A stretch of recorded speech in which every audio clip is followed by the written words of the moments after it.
খুঁজেও বনের মাঝে আমার পছন্দের কোনো খাবার পাচ্ছি না। কি করি বলো তো?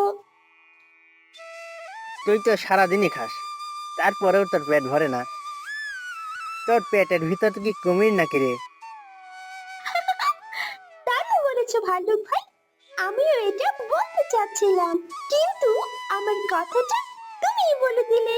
তোমরা যে আমার সাথে মজা করছো সেটা আমি ভালোভাবেই বুঝতে পারছি। আমি একটা কাজু বাদামের গাছ খুঁজছি।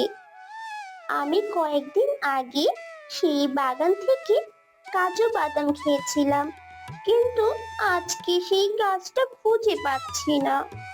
হয়তো আমাদের হাতি ভাই তোর কাজু বাদামের গাছটাই খেয়ে ফেলেছে। আমাকে নিয়ে কি কথা হচ্ছে শুনি? আমি আবার কি করলাম?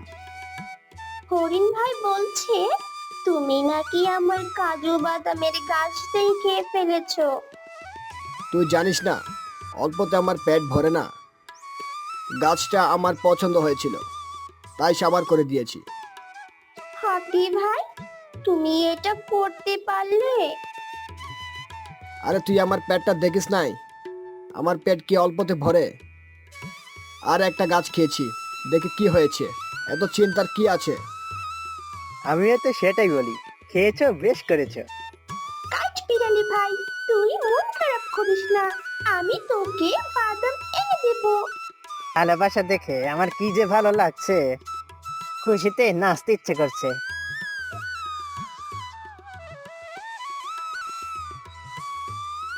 কি ব্যাপার ব্যাং ভাই, কেমন আছো তুমি? তোমাকে তো দেখি মনের সুখে ঘুরে বেড়াচ্ছ। মনে আর সুখ নেই রে, আমার প্রিয়তমা আমাকে ছেড়ে চলে গেছে। চিন্তা করো না, আমি ফিরে আসব, তোমাকে ছেড়ে যাব না কোথাও। আমাকে ছাড়া এখানে কি মিটিং হচ্ছে শুনি? কিসের মিটিং? আমরা আমাদের সুখ দুঃখের কথা বলছি। এত পীড়িতের আলাপের দরকার নাই। দিনের আবহাওয়া ভালো না, যে কোনো সময় ঝড় হতে পারে। তোমরা যত দ্রুত সম্ভব তোমাদের বাড়িতে ফিরে যাও। আমিও আমার বাড়িতে ফিরে যাচ্ছি। আমিও ফিরে যাই।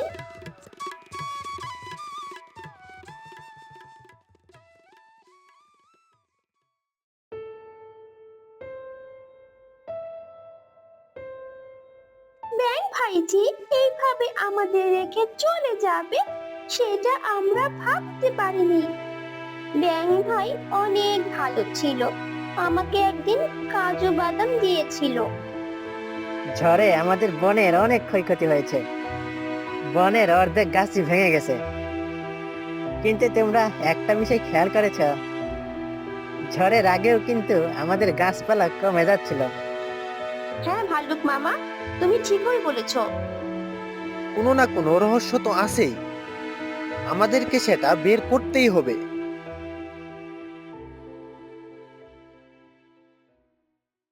এই বন আমাদের ভালোবাসার জায়গায়, আমরা এই বন ছেড়ে কোথাও যাব না, এখানেই থাকবো। বনের গাছপালা যদি কমে যায় তাহলে আমরা কোথায় গিয়ে থাকবো? কোনো কথা বলবি না, দেখি সে কি করে। ঠিক আছে। আজকেই শেষ সুযোগ।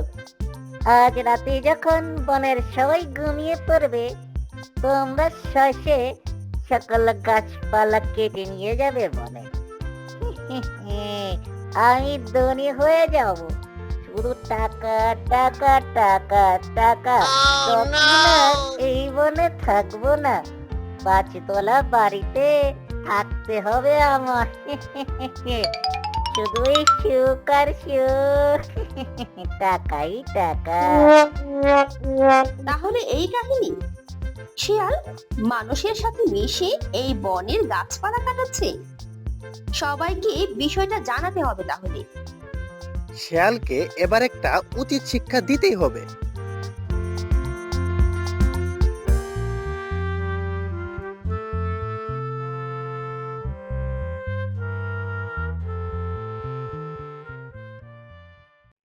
গরম খবর নিয়ে এসেছি, গরম খবর। কি খবর টেনটনি? এতদিন বনের গাছপালা কার ইশারায় উজাড় হয়ে যাচ্ছিল জানো তোমরা? কে সে? নামটা বলো আমাকে। সে হলো আমাদের শিয়াল। এই শিয়ালের বাচ্চাকে তাহলে একটা উপযুক্ত শাস্তি দিতে হবে। চলো আমরা সবাই শিয়ালের কাছে যাই। চলো, ওকে আমরা এবার একটা উচিত শিক্ষা দিয়ে আসি।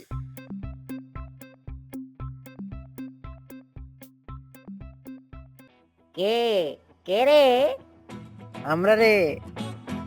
ও ভাল্লুক মামা যে তুমি, হঠাৎ তোমরা সবাই আমার রাস্তা নাই? তোর খোঁজ খবর নিতে আসলাম। কিসের খোঁজ খবর? ভালোই তো আছি আমি। তুই ভালো আছিস, কিন্তু আমাদের এই বনের কি হবে? তুই নাকি মানুষের সাথে মিশে বনের সব গাছপালা কেটে ফেলছিস। বেশ করেছি। আর কি তোমাদের মতো সারা জীবনই বনে পড়ে থাকবো নাকি? আরে পাগল, আমরা তো প্রাণী, আমরা তো বনে বাস করব। বনই যে আমাদের আস্তানা। তোর অপরাধের জন্য তোকে শাস্তি পেতে হবে। আমার ভুল হয়ে গেছে, আমাকে ক্ষমা করে দাও। তোকে আমরা একটা শর্তে ক্ষমা করতে পারি, আর সেটা হইল তুই বাগানে 50টা গাছের চারা লাগাবি। আমি তোমাদের শর্তে রাজি আছি।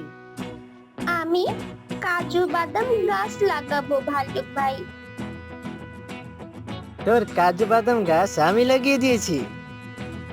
এই বন আমাদের, গাছপালা লাগিয়ে এই বনকে আমরা আবার আগের অবস্থায় ফিরিয়ে আনবো।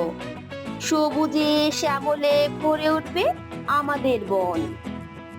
সবাই মনে রাখবে, এখন থেকে আমাদের প্রচুর গাছপালা লাগাতে হবে, তাহলেই আমাদের বন আরো সুন্দর হবে। গাছ লাগাই, গাছ পরিবেশ লাগাই, বাঁচাই। পরিবেশ বাঁচাই।